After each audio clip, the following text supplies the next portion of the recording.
신명기 16장 18절부터 17장 13절까지 함께 교독합니다. 내 하나님 여호와께서 내게 주시는 각성에서 내 지파를 따라 재판장들과 지도자들을 둘 것이요 그들은 공의로 백성을 재판할 것이니라. 너는 재판을 곱게 하지 말며 사람을 보지 말며 또 뇌물을 받지 말라. 뇌물은 지혜자의 눈을 붓게 하고 의인의 말을 붓게 하느니라. 너는 마땅히 공의만을 따르라. 그리하면 너가 살겠고 내 하나님 여호와께서 내게 주시는 땅을 차지하리라. 내 하나님 여호와를 싸우지 않게 어떤 나무로든지 가사를 세우지 말며 자기를 위하여 주상을 세우지 말라. 내 하나님 여호와께서 미워하시느니라. 흠이나 악질이 있는 소와 양 아무것도 내 하나님 여호와께 드리지 마시니 이는 내 하나님 여호와께 가져가는 것이 됩니다. 내 하나님 여호와께서 내게 주시는 어느 성 중에서든지 너희 가운데 어떤 남자나 여자가 내 하나님 여호와의 목전에 악을 행하여 그 언약을 어기고 가서 다른 신들을 섬겨 그것에게 절하며 내가 명령하지 아니한 이걸 성신에게 절한다 하자. 그것이 너에게 알려짐으로 너가 듣거든 자세히 조사해 볼지니 만일 그 일과 말이 확실하여 이스라엘 중에 이런 가증한 일을 행함이 있으면 너는 그 악을 행한 남자나 여자를 내 성문으로 끌어내고 그 남자나 여자를 돌로 쳐 죽이되 죽일 자를 두 사람이나 세 사람의 증언으로 죽일 것이요 한 사람의 증언으로는 죽이지 말 것이며 이런 자를 죽이기 위하여는 증인이 먼저 그에게 손을 댄 후에 그 백성이 손을 댄자.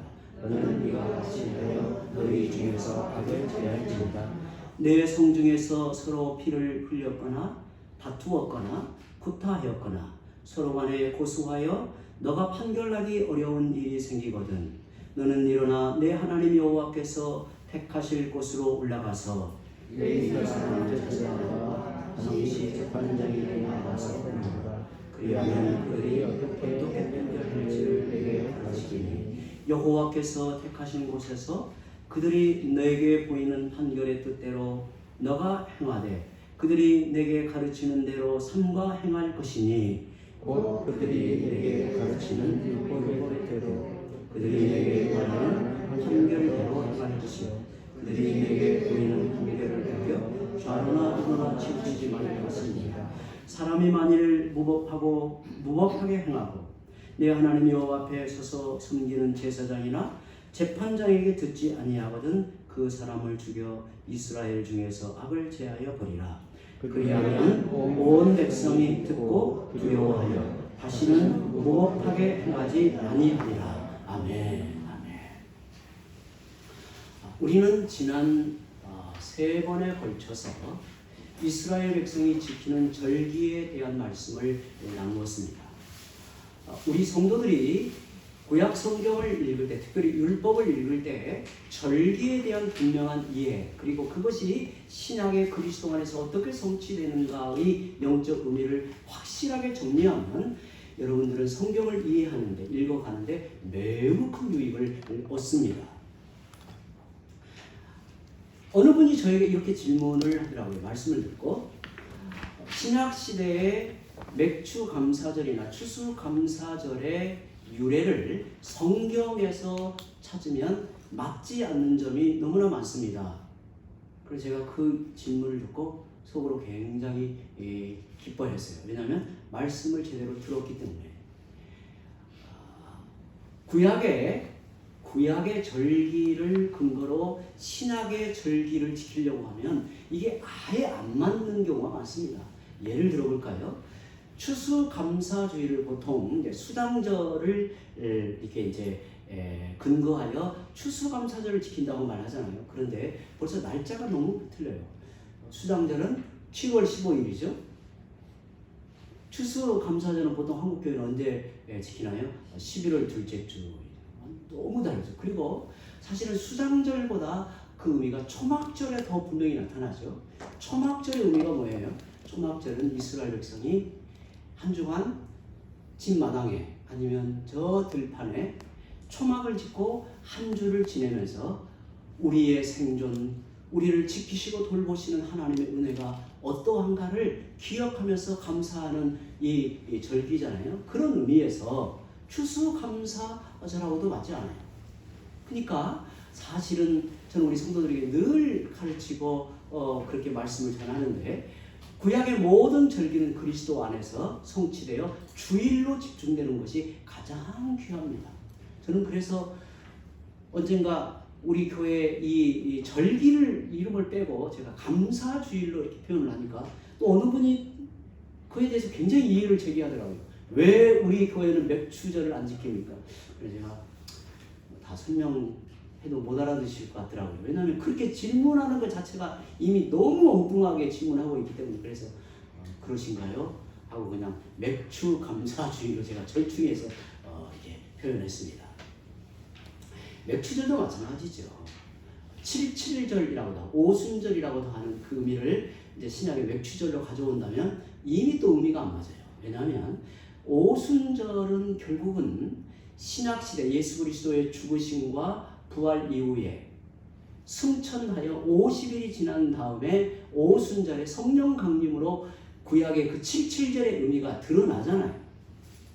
드러나서 교회의 나아가는 길에 성령이 어떻게 은혜와 역사를 나타내는가에 대한 중요한 이 가르침이 사실은 7.7절에 다 나타내고 있는데, 구원의 은혜를 나타내고 있는데 또 이걸 적용하기는 좀 어렵죠. 그래서 우리가 구약의 절기를 잘 이해하는 게 중요하고요. 아마 여러분들이 이렇게 이제 수요 예배 함께 신명기 말씀을 나눌 때 무엇보다도 말씀을 들을 때 이 본문의 말씀이 명쾌하게 이해가 되면 제일 좋습니다. 말씀을 딱 듣고 저보다도 더 깊이 이 말씀의 깊이 정확한 해석 또 이해를 통한 적용이 명쾌하여 여러분 마음에 정리가 되면 이것보다 좋은 게 없죠. 만약 이게 좀 부족하면 설교 원고를 꼼꼼하게 읽어보는 게 중요해요. 꼼꼼하게. 지난주에 우리가 마지막 그 절기를 종합해서 함께 나누었던 이 말씀을 여러분들이 잘 읽어보시면 그야말로 핵심을 잘 짚어서 설교문이 되어 있기 때문에 그렇게 잘 유익을 얻었으면 좋겠습니다. 오늘 이제 재판에 관한 문제를 함께 살펴봅니다. 이스라엘 백성에게 매년마다 새 절기를 지키라는 명령은 그들에게 베푸신 하나님의 구원의 은혜를 잊지 말고 그들 가운데 계시면서 그들을 지키시고 돌보시는 하나님의 은혜를 항상 기억하라는 뜻입니다. 새 절기에 관한 말씀에 이어서 하나님이 너희에게 주시는 각 성에서 각 지파를 따라 재판장과 지도자를 두고 그들은 공정하게 백성을 재판하라고 말씀하십니다. 그들은 재판을 할 때 굽게 하지 말고 사람을 외모로 보지 말고 뇌물을 받지 말고 마땅히 공의만을 따르라고 명령합니다. 우리말로는 공의만을 이렇게 표현되어 있는데 히브리어에는 의 그리고 콤마하고 의를 따르라 이렇게 강조되고 있습니다. 매우 강조를 한 거죠. 불공정한 재판이나 사람의 지위나 힘이 재판에 영향을 미쳐서 억울한 자가 생겨서는 안 된다는 뜻입니다. 새 절기에 관한 말씀에 이어서 공정한 재판에 대하여 말씀하고 이어서 우상 숭배에 대해 말씀한 후에 다시 재판에 순종하지 않는 자를 죽이라는 말씀으로 큰 단락을 맺습니다. 이렇게 큰 단락에서 연속되는 말씀이 무엇을 의미할까요?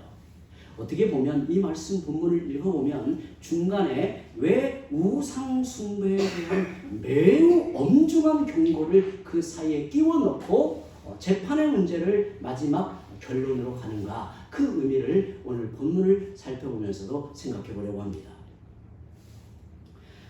신명기의 가르침은 매우 일관됩니다. 너희가 약속의 땅에 들어가면 무엇보다 주의할 것이 주변 이방 족속의 영향을 받지 말고 하나님이 주신 언약의 말씀과 규례를 따라 살아감으로 언약 백성의 본분을 잃어버리지 말라는 것입니다. 이것은 너희가 죽고 사는 문제이고 그 땅에서 대대 하나님의 복을 받고 사는 길이 거기에 있다. 그러니 결코 이 일을 잊어버리면 안 된다. 이런 것을 말합니다. 이런 맥락에서 절기와 재판에 대하여도 말하고 있다고 보는 거예요. 여러분, 왜 각 지파대로 재판장과 지도자를 세우고 그들이 재판할 때 마땅히 공의만을 따라라고 합니까? 공정한 재판은 하나님의 은혜로 존속되는 이스라엘 백성 안에 억울한 사람이 생기지 않고 하나님의 거룩한 질서로 세워지는 하나님 나라의 복됨을 누리게 하는 중요한 장치이기 때문에 그렇습니다. 공정한 재판이 하나님의 나라를 세워감에 있어서 그리고 은혜의 백성이 하나님의 복을 받아 누림에 있어서 이것이 중요한 역할을 한단 말이죠.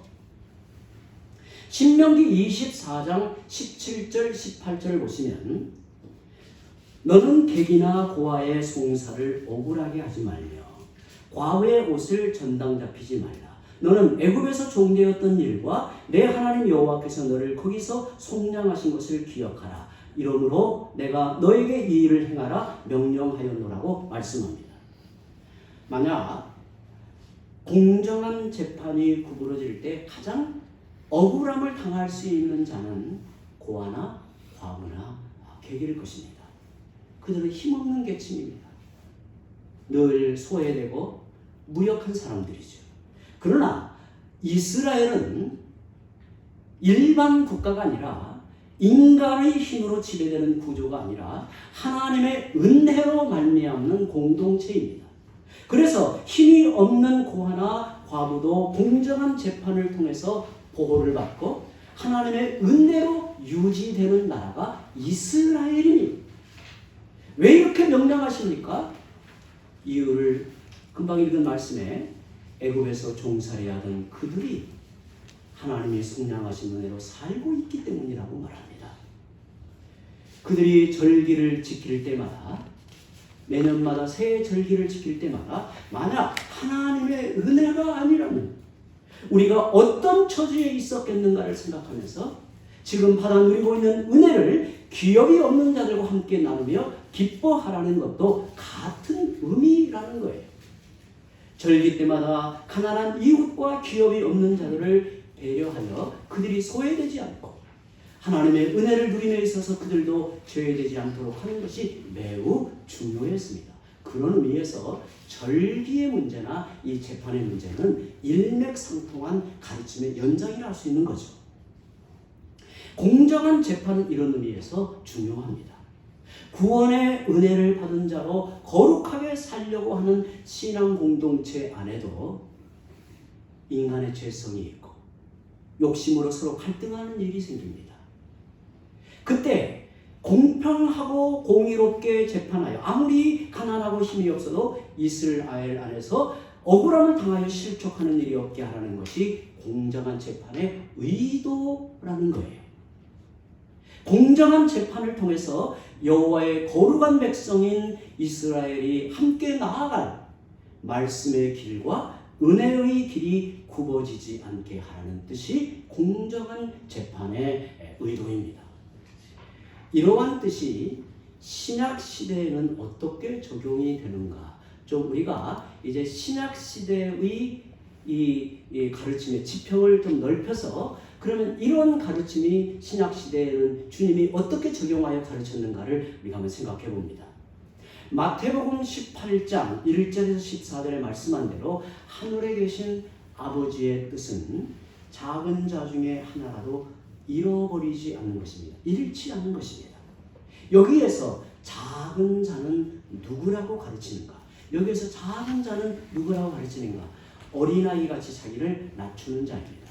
우리가 이 본문을 신약 성경의 마태복음 18장을 생각할 때 어린아이를 직접적으로 생각하면 그 의도가 아니죠.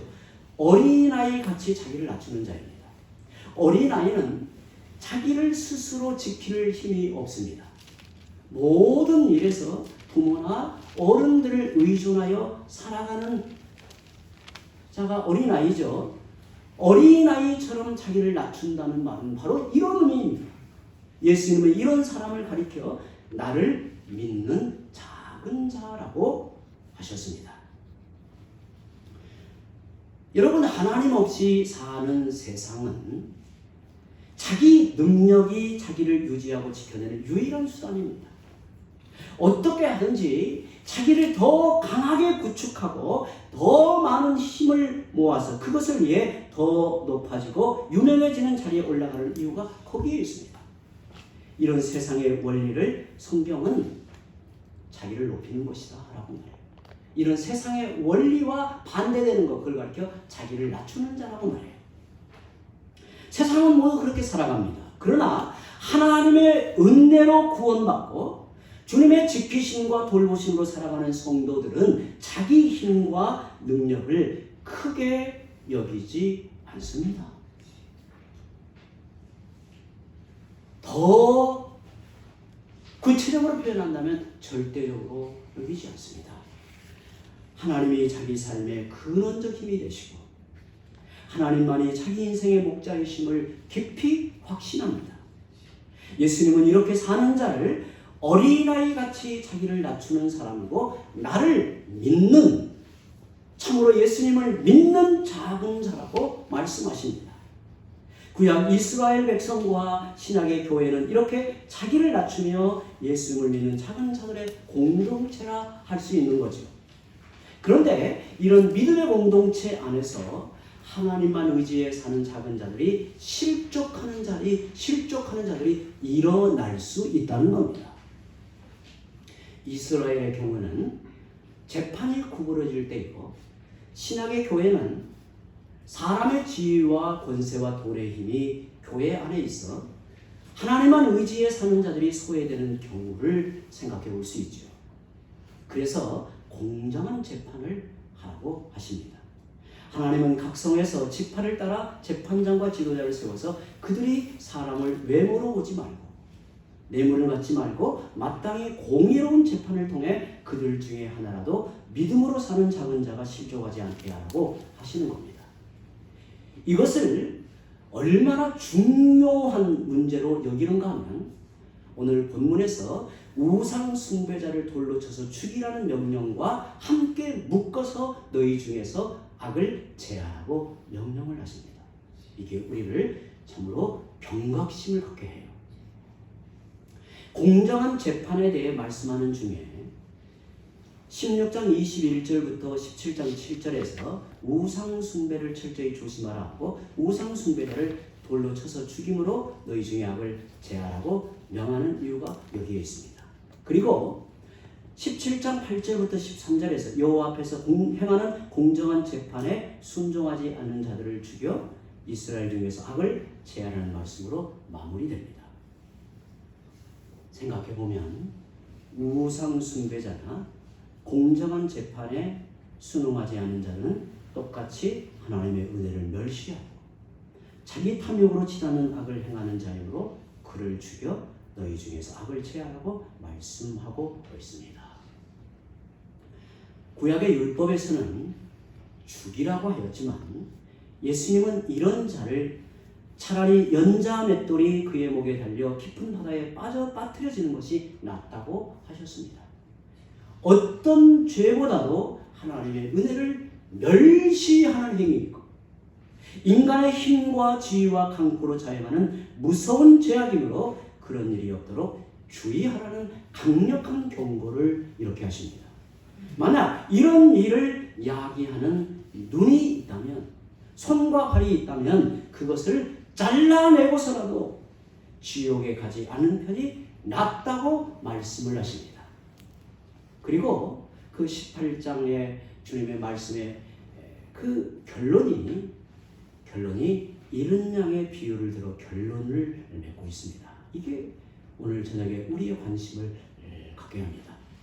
주님은 이런 양의 비유를 통해 이렇게 믿음으로 사는 자들이 내 양이라고 말씀하시면서 만약 교회 안에서 작은 자가 실족하는 일이 있다면 그를 방관하지 말고 모두 함께 나서서 그 잃어버린 양을 찾아야 한다고 말씀을 합니다. 어린아이가 부모를 전적으로 의지하듯이 양도 목자를 전적으로 의지합니다. 어린아이는 부모 없이 살 수 없듯이 양도 목자가 없으면 살아갈 수 없지요. 작은 자는 주님 앞에 양들입니다. 주님 앞에 양들입니다. 작은 자가 실족하는 일은 양이 길을 잃어버린 것과 같습니다. 언제 작은 자가 실족하는가? 교회 안에서 믿음과 은혜의 원리가 바로 서지 않고 자기를 높이는 세상의 힘과 논리가 만연하여 큰소리치는 자들이 자기 힘을 과시하면 믿음으로 살려는 작은 자들은 이와 같은 분위기를 이겨낼 수가 없습니다. 그래서 실족하는 경우가 일어납니다. 그러나 반대의 경우도 있습니다. 자기 욕심과 자기 우월의 방식으로 교회를 좌지우지하다가 그것이 채워지지 않아 그리스도의 몸에서 잘려나간 자들이 있습니다. 그들은 주님이 말씀하시는 잃어버린 양이 아닙니다. 우리가 애타게 찾아야 할 자는 잃어버린 양이지 사나운 염소나 이리가 아닙니다. 그러나 믿음 안에서 서려고 했던 작은 자가 이런 양이 있다면 우리는 방관해서는 안 됩니다. 만약 작은 자가 실족하여 길을 잃어버렸다면 온 교회는 그 잃은 양을 찾아 나서야 하고 기다려야 하고 그들에게 은혜 베풀어 주시기를 간구해야 하는 것입니다. 그가 주 안에 다시 돌아오도록 모든 노력을 쏟아야 합니다. 그것이 오늘 본문에서 공정한 재판으로 억울한 사람이 생기지 않도록 하라는 말씀이고 우상 숭배자를 죽여서 악을 제하라는 말씀입니다. 이 말씀으로 올 한 해 우리 자신을 깊이 살피는 은혜가 있기를 바랍니다. 우리 함께 이 시간에 이제 함께 합심해서 우리 마음